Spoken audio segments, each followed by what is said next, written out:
Hello friends, welcome back again. So today we are going to learn about colon.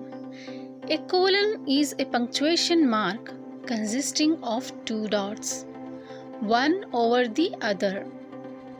A colon in the middle of a sentence indicates that the second half of the sentence explains or provides examples of what is described in the first half. When to use a colon?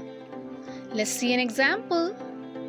The first example is he was going to buy 3 things: chair, table, and utensils.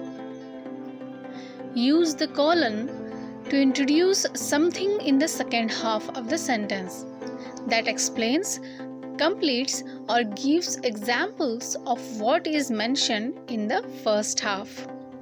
And the second example is they will not make it. The storm is too strong.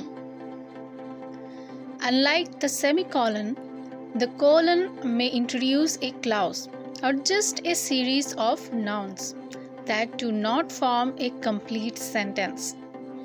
The third example is you have 2 choices: finish the work today or lose the contract.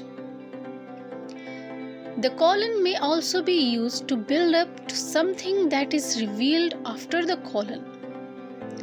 And the next example is Sophia sets her alarm clock for 6:30 a.m. Colon also used to separate units of time.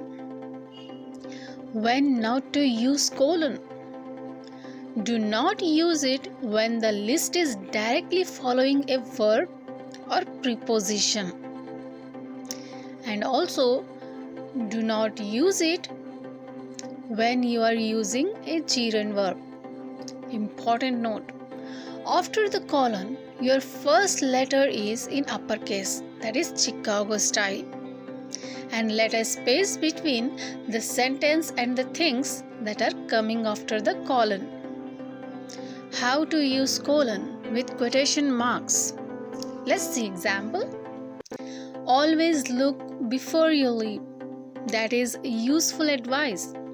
There is always a problem when combining the quotation marks with any other punctuation mark. The only thing to keep in mind is that every punctuation mark should be placed outside the quotation mark, even the colon.